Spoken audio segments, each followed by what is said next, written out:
Hello students, welcome back to my class. Today we will continue our topic consequences of deforestation. Consequences of deforestation means deforestation का हमारी life के ऊपर क्या effect है, environment के ऊपर क्या इफेक्ट है. ठीक है, हमने इसके दो पॉइंट्स जो वन पॉइंट हमने जो है रीड कर लिए थे इसका.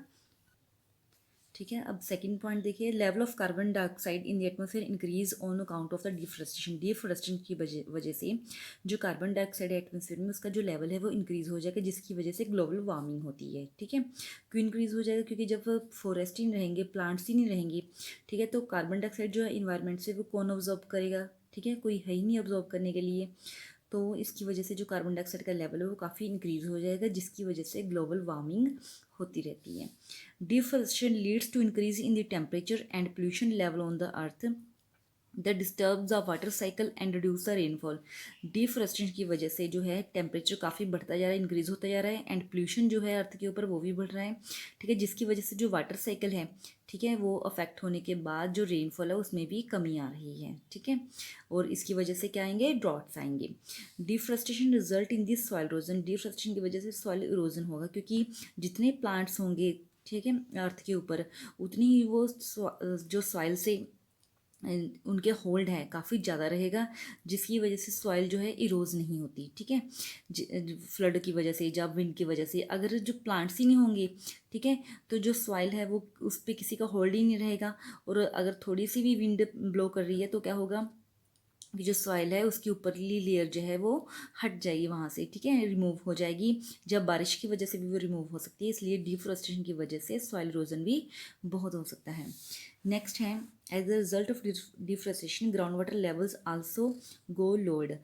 डिफोरेस्टेशन की वजह से जो ग्राउंड लेवल में वाटर का लेवल है, ठीक है, वो काफ़ी डिक्रीज़ हो जाएगा. क्यों डिक्रीज़ हो जाएगा बेटा? क्योंकि जैसे प्लांट्स होते हैं, ठीक है, अब बारिशों की हटी है, जब प्लांट्स से जो वाटर है वो उसकी वजह से सीप करके ग्राउंड में जाता है. ठीक है, रेनफॉल का जो भी वाटर होता है.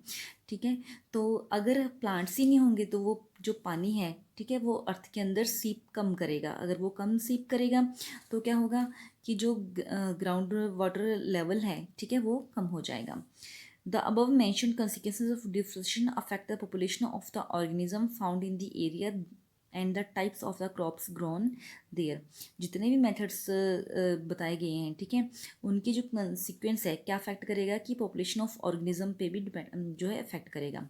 ठीक है, कि उस एरिया की पॉपुलेशन पे भी अफेक्ट करेगा अगर वहाँ पर डिफोरेस्टेशन हो रही है. ठीक है, और क्रॉप्स को भी अफेक्ट करेगा. नेक्स्ट है recycling of paper and reforestation as a steps to reduce deforestation.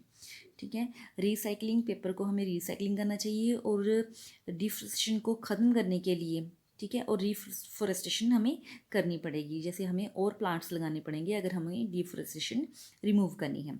Recycling of paper क्या होता है? कैसे? Paper is made from the pulp of the trees. जो पेपर है बेटा वो ट्रीज़ के पल्प से बनता है. ठीक है, you can imagine how many lakhs of trees are being cut every year to make paper, which you as a student use for your studies and also often waste in it in useless activities.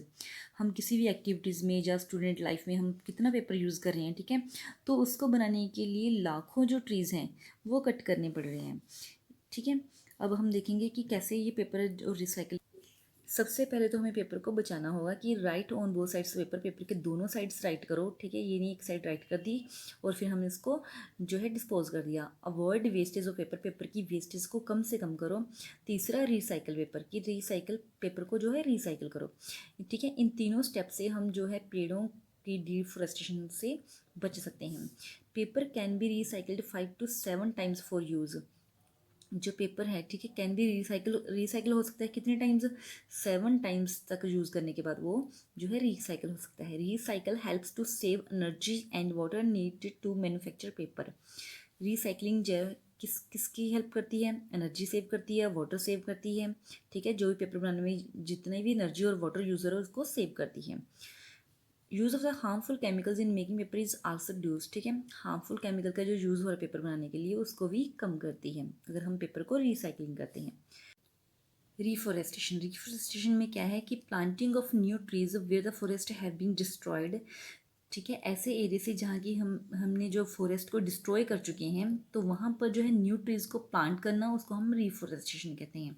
If the destroyed forest area is left in disturbed, natural reforestation take place. अगर हम जो है destroyed forest वाला area बिल्कुल ऐसे ही छोड़ दें, वहाँ पर कुछ ना करें, तो क्या होगा कि नेचुरल रिफॉरेस्टेशन अपने आप हो जाएगी। ठीक है, कि जो रिफॉरेस्टेशन है वो खुद ही नेचुरली हो जाएगी वहाँ पर। There is a no role of the human being, वहाँ पर जो ह्यूमन बींग्स का कोई रोल नहीं होता। In India the following act deal with the conservation of the forest, कुछ एक्ट बनाए गए हैं फॉरेस्ट को कंजर्व करने के लिए। सबसे पहला एक्ट कौन सा है? Forest conserve act 1980। 1980 में फॉरेस्ट कंजर्व एक्ट बनाया गया। ठीक है, वाइल्ड लाइफ प्रोटेक्शन जो एक्ट है 1972 में बनाया गया। Two main aims of these acts, इस एक्ट्स का मेन एम क्या था?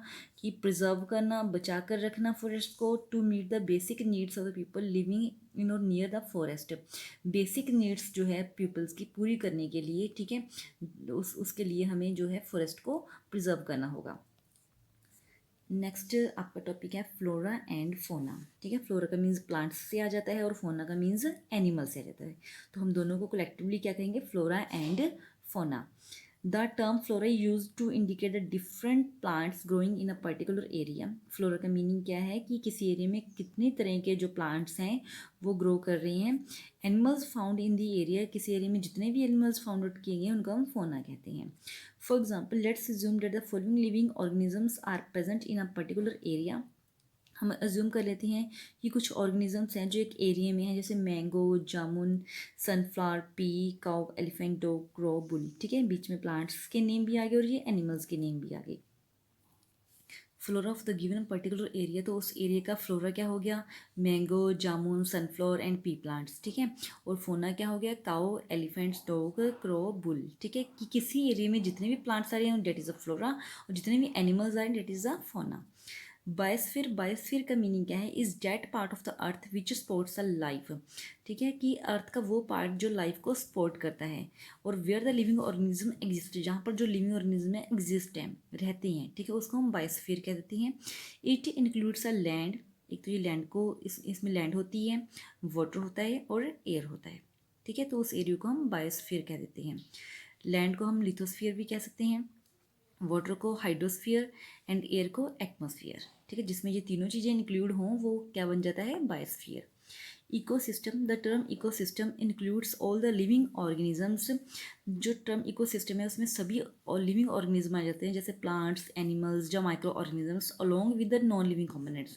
और साथ में नॉन लिविंग कॉम्पोनेंट्स जैसे सॉइल हो गया, कार्बन डाइऑक्साइड हो गया, कोई गैसेज कोई भी होगी। ठीक है, तो उन दोनों को मिला के हम क्या कह देते हैं? इको सिस्टम कहते हैं। लिविंग थिंग्स और नॉन लिविंग थिंग्स के जो कोरिलेशन है उसको हम क्या कहते हैं? इको सिस्टम कहते हैं।